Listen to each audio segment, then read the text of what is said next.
Is it blue right now? It is now. Okay, there you go. I don't know what I pressed. I probably pressed it and put my hand on it.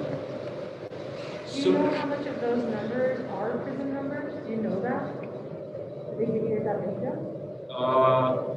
They do, the county gives us that number, but that number is not exact. What I can tell you is that if we have another down number like we did this week, the county will probably go. I would also say that on the county website, they have started doing a zip code, or districts have entered in what zip codes they draw from, and you can go on there and see how close you get.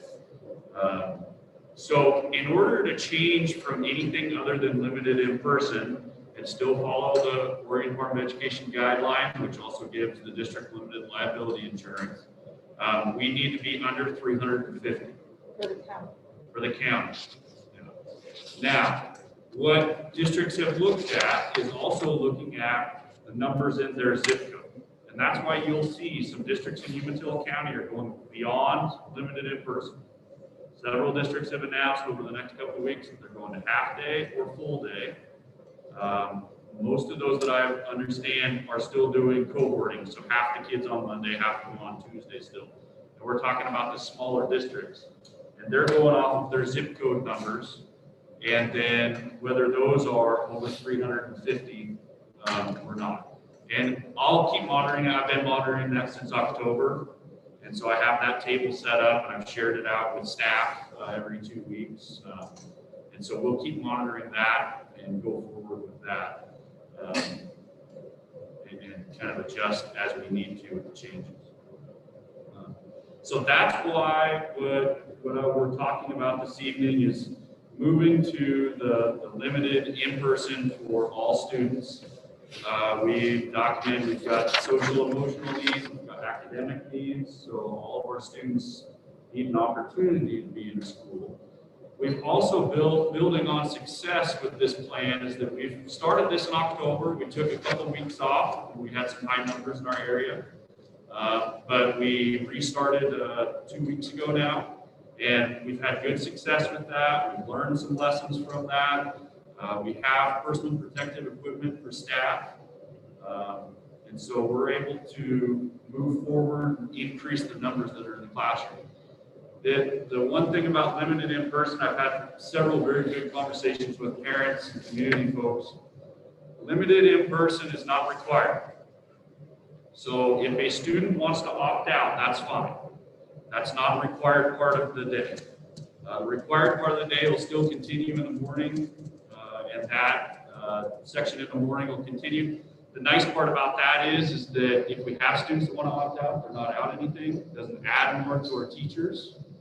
If we have teachers or if we have students that need to not come to school because they've come in contact with somebody with COVID or a situation like that, it doesn't drastically change what they're doing. And that's some feedback we got from other districts that, partway through it, they were in a larger scale situation, then they had to resend Chromebooks back, they had to get back on a different schedule. So that stays the same.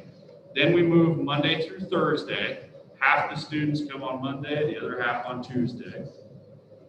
Buildings are going through and dividing those students, and as best as we can, we're trying to keep families together. We understand that. Also trying to work with some families that if you're either on a Monday, Wednesday, or a Tuesday, Thursday schedule, maybe that doesn't work. One of the linchpins or the limiting factors that we have is transportation. The rules for transportation and the cohorting for transportation make it difficult to transport every student that we normally do. So what we've identified is elementary students, K through 5, are going to be our target area for transportation this first couple weeks. Then, as we're talking to middle school and high school parents, if the student can't come on site because of transportation, we're making a note of that, and then we'll go back and revisit those. It's also something when I've talked to parents in general or community folks have said, this is a great time to help your neighbor. If you can help your neighbor down the road get their kid back and forth, and we'll work with you on scheduling as much as we can to get you on the same schedule, but That's where as a community, I think we can really come together and help each other. But if it comes down to it and we can't provide the transportation and the kid can't get there again, their morning core content material is still being provided. And then we move forward on that. So what the tentative plan would be start with on the February 8th. That'd be K-5 would start limited in person on February 8th. 6-12 would go to their homerooms on the 8th and 9th, be a gentle start for the high school. That's because they have 8 classes. We want to make sure that who we have come, want to make sure that we get them squared away kind of the rest of the week. I can tell you the only comments that I had concerns from parents, other than some individual things, was just for 6th graders and freshmen. If you can imagine, I've got a 6th grader, so I can't imagine. It's the first time he's ever been to Central. Doesn't know it at all, doesn't know where all the classrooms are. And so working through with those buildings on how they're going to get those kids. And Mackay, is in even bigger deal because it's a huge campus. Usually you have the leadership kids take the freshmen around, and that's the conversation they're having right now is we can still do that and cohort kids and make sure they know where A, B, because it's a 2-hour period that they're coming in that first day. So that's the goal, is just like every other first day of school, let's get you comfortable, know where you're going to go, and then we'll start in on that following week. At elementary, this works out really well, Monday through Thursday, every other day, so a student will have a total of 4 hours on site. At the secondary level, what we're doing is 2 periods a week. So a student will go, for instance, if they're on a Monday, Wednesday schedule, they'll go to first period on Monday, and then on Wednesday, they'll go to second period. Yes, it'll take 4 weeks to get through 8 class periods. But at this point, that's what we've got. Some districts are restricting that down to just homerooms. Some districts, when they move to hybrid, are increasing those numbers. But what we were looking at was student and staff cohorting and trying to make it as minimal as possible. That also means that we're moving some classrooms around because we have 35 square feet for each student in classrooms, and making sure that we can come up with that. And those are numbers that we can do when we split classes in half. So we're very confident in that. Hey, Aaron, I have a question about teachers that were working from home, because I know that some teachers are still doing that. What's going to happen now that we're going to this new model? So when we went through and talked about work from home and that model, we said that at some point when students come back, we'll need you back. So it's on an individual case basis, but most teachers that are working from home with COVID issues or daycare issues, things like that, what we're saying is that when students are on site, you're on site. So that means in the morning, they can still be at home, but in the afternoon, when students are on site, they're on site. On Fridays, they can stay home. A lot of these are daycare issues, so we're trying to work with staff through all of those. As best we can, and making it consistent. So, and staff has been great through this entire process, from March through. They want to see kids back in the classroom. They want to be safe. They want kids to be safe. So we're moving forward on that. That's the limited in-person plan. The other thing that I wanted to just let you know this evening is that Umatilla County Health has alerted us that we do have vaccine in Umatilla County for educators. Each district was given 25% of their staff as an allotment. And so we're going through today and tomorrow and alerting those staff. Umatilla County set priorities and letting those staff know they'll have Thursday as a vaccine day. It's not mandatory. It's not required as part of employment. We did a survey on Friday to narrow that down. And we've got staff, as you can imagine, some want it immediately, some don't want it at all, and several said, I want it, but I don't need to be in the first batch. So we'll be moving forward with that as well. And are they being given district time to go get that done? Yes, and that's what the last time we met, I felt like that was a priority that this board had, that we want to make sure staff are safe. So Tim That means on Thursday, we'll be announcing this to parents, putting it out on Facebook and on the website, that on Thursday, there will be no live instruction. So we'll still have some online instruction, some things there for them to do. It's also the last day of the quarter and semester, so it works out pretty good with that. But then what we have directed those staff that they have permission to leave, don't even show up to work. The clinic starts at 8 o'clock over in Pendleton, and I want my staff there to be in line at 8 o'clock. Their names are supposed to be on them. I know how many, but we all know how that goes sometimes. So we're going to coordinate to make sure we have staff go there. So, and then they've been asked that once they're done, if they come back on site and finish the day. But that's what we want. What are we doing for staff that have recent adverse effects from the vaccine? I know that's not been huge for the first dose, usually the second dose will be heard regarding, a little bit more effects. Are we just calling sick? They'll use sick leave. It works out well. Thursday's last day with students on the quarter semester, and then Friday's a teacher work day. And we've had staff ask, which vaccine it is, questions like that, and we're directing them to Umatilla. We've been able to find out some of that information and be able to share it to them, but a lot of it we're just steering them to Umatilla County Health, and they're going through it. Really appreciate Umatilla County Health, and they have not wasted a minute as far as, hey, it's here, this is what the plan is, this is how to move forward. So I'm very confident that as that number of vaccines comes forward, we're going to be able to move through our staff very quickly. As far as which one they've got, it's easy enough to figure out because they have that right there on their website, how many they've received of each. Yep. 0 of the Pfizer. Yep. That's the Moderna. Do they actually have a website to schedule in for applying for? I have, Washington does that. I don't think Oregon's doing anything like that, are they? You or not, I haven't looked at their entire site. Yeah. Umatilla's, you can get on there and then you're alerted by email when they have a vaccine clinic. I believe what will happen when they get closer to doing more general public, that they are going to move that along. The other thing is because of the limited number of vaccine, they're not able to come to Milton Free Water this time. But they're, like I've said, they have plans to come to Milton Free Water to do general public and or hoping that when we do the second shot for our staff, they'll be able to do it.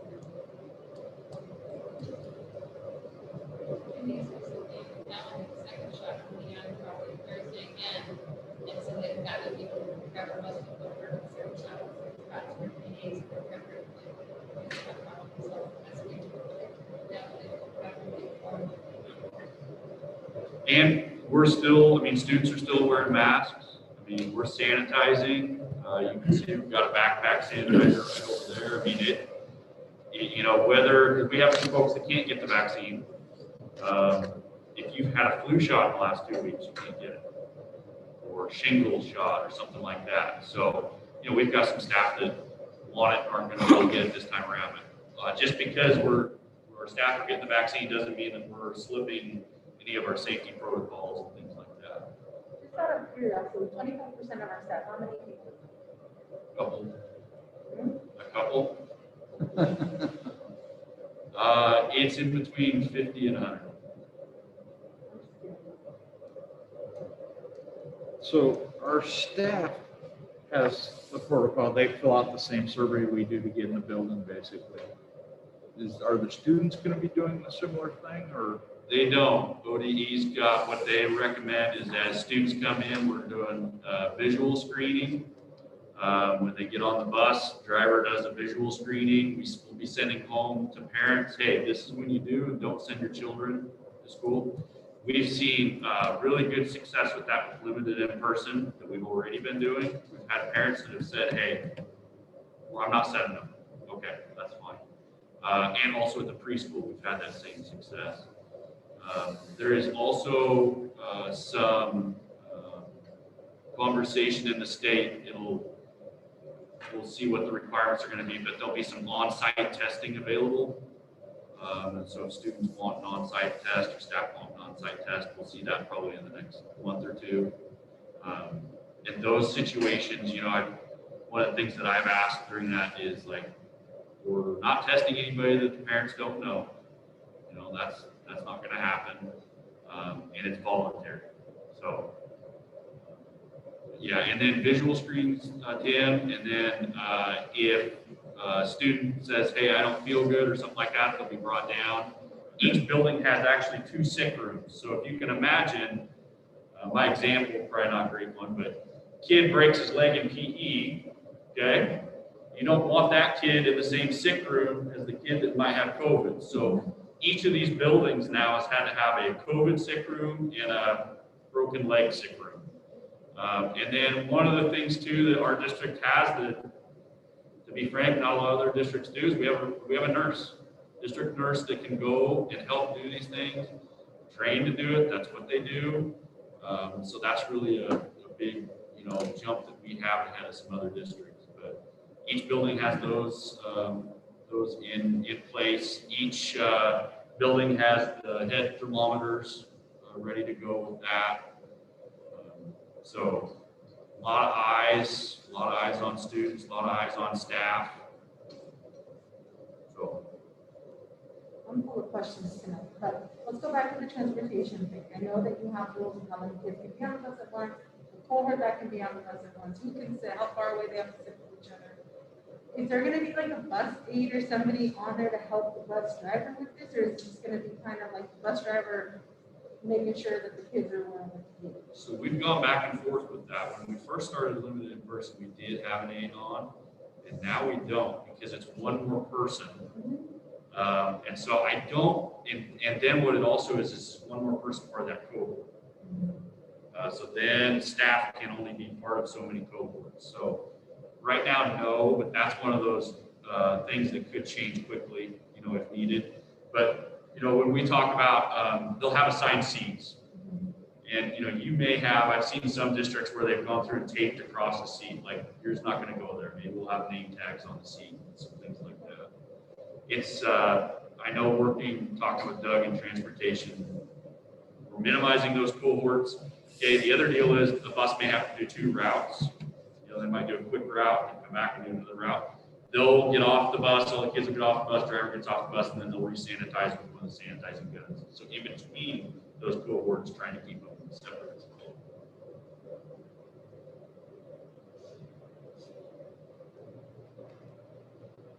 Any more questions?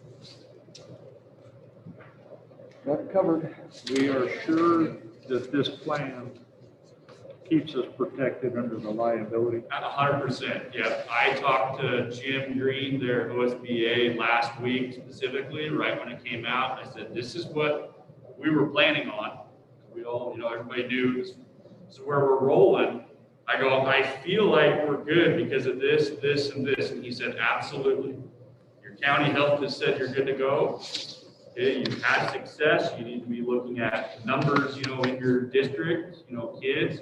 There you have a plan in place. If you have an outbreak in a classroom, he goes, yeah, your liability is you're in. You're good. Okay. Question for you. The proposed motion also indicates it has 5 attachments with it, dealing with the communications, et cetera. Are those a specific within the plan? What is, talk to me about They're that. all on the website, so they're all available. That email you couldn't get into. On the Yeah, website. that one. So for instance, on one of those, or actually 2 of those are these. So one of them is a parent piece of information that's already up online and it'll go home to parents. Just let them know different expectations. Then one of them is the Safe Learners document. And that document is also available online. You sent those to all of us last week, correct? Correct, yeah. All right. The information that went out to parents is online. All of these pieces are online, and there's even more information online than these pieces of communication. Then we'll be adding pieces to that also. For instance, like, what's mask etiquette? Something that we're working on right now. what kind of mask can you wear, when are you going to be required to wear the mask, information like that. I move to approve the district plan for reopening schools for the school year 2020-2021 as presented. Second. It's been moved and seconded to approve the district plan for reopening schools for the school year 2020 to 2021 as presented. Are there any further questions?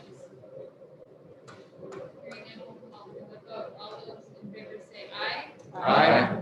All those opposed? Motion carries. Thank you for all the work and your administration teams hard work on this plan. Yeah, it's been a really, I was talking to somebody this week, and it really is nice to be in a small town where we can work together. People can understand if we have differences, but still come together, so appreciate it.